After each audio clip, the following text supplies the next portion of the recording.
No, we did Jack and the Beanstalk. Alright. So once again, we had a little bit of confusion. But the next story is the Steadfast Tin Soldier for our bedtime stories. Yeah, the dog, you already know that. On our last night before Addison is a kindergartner. The dog, you put it to...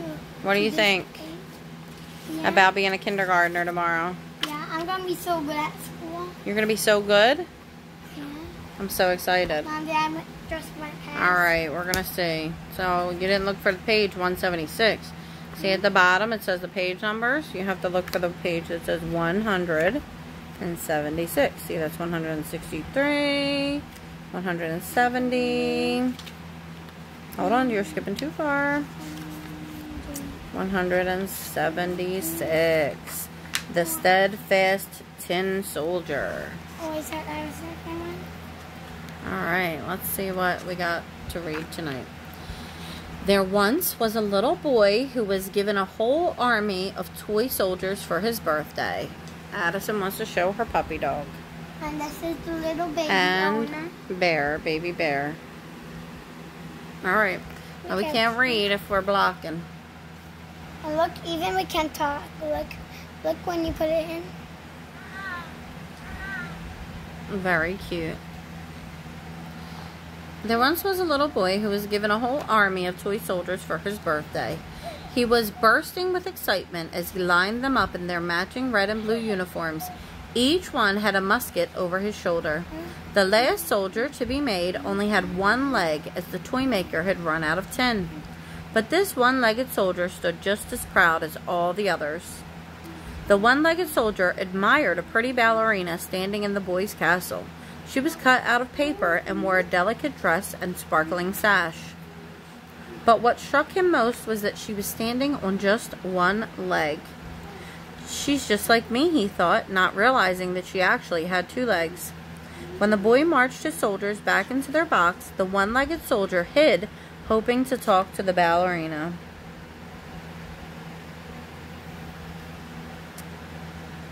Oh, there he is. There's that one-legged soldier and the ballerina. Later, when the boy went to bed, all the toys magically came to life. The jack-o'-lantern box sprang... The jack-in-the-box. I don't know why I said jack-o'-lantern. The jack-in-the-box sprang out of his box, the steam train chugged around, and the ballerina started dancing. The soldier was entranced. "She's the most beautiful girl I've ever seen," he said to himself as she twirled gracefully around and around. Just for a moment, he thought she might have glanced his way too. "She wouldn't care for you with just one leg," the jack-in-the-box suddenly hissed, clearly feeling jealous. Sadly, the soldier realized that the jack-in-the-box was probably right. Why would someone so beautiful and living in a castle care for him? Nevertheless, he could not. Alright, Addie, let me just finish this page. Nevertheless, he could not take his eyes off of her. Don't get ideas above your rank," said the jack-in-the-box. "You have been warned." Uh-oh. Jack-in-the-box sold him. What do you want to show, babe? His head can fit. Oh, that is a perfect fit for Bear. And even let me find a blanket. Alright, find a blanket. The very next morning, when the boy came into the nursery, he found the one-legged soldier lying on the floor. I found a blanket. Oh, good. Very nice blanket. It covers the whole book. Yeah, it does. Now look.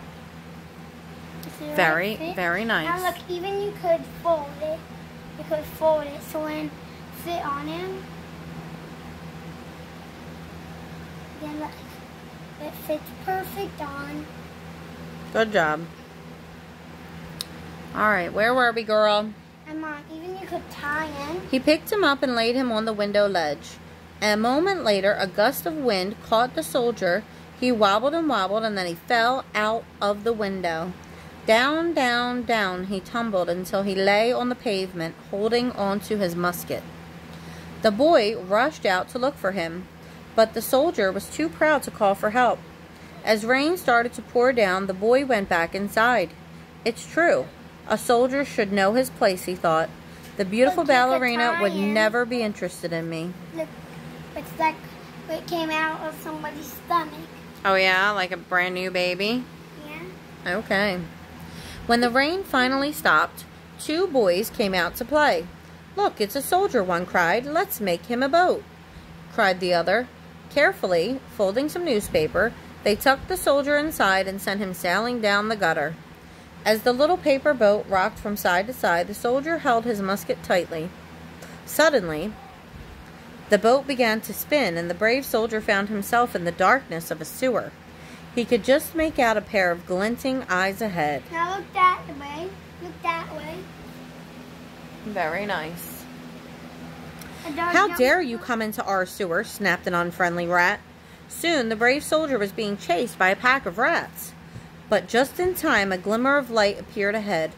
The boat was immediately flung into the air before it crashed into the canal and fell apart. As the little soldier sank to the bottom, he still clung to his musket. Will I ever see my ballerina again? Was his only thought. You're too cute. And at that moment, a huge fish appeared, jaws wide open. Snap! The one-legged soldier was now deep inside the fish's dark, scary belly. Exhausted, he soon drifted off to sleep. He was woken by the sound of voices, and then there was a sudden flash of light. Peering down at him was a startled kitchen maid. By chance, she had bought the fish at the market. Well, I never, she exclaimed.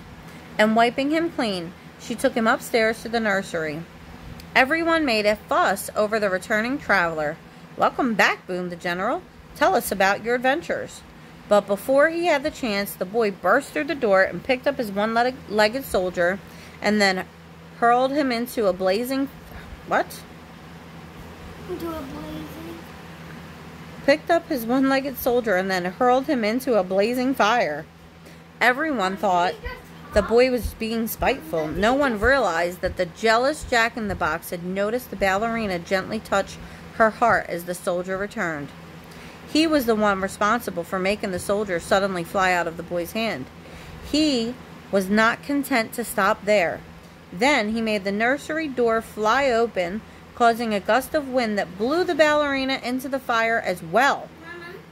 The soldier tried to protect her, wrapping himself around her fragile paper body, but the heat was too great.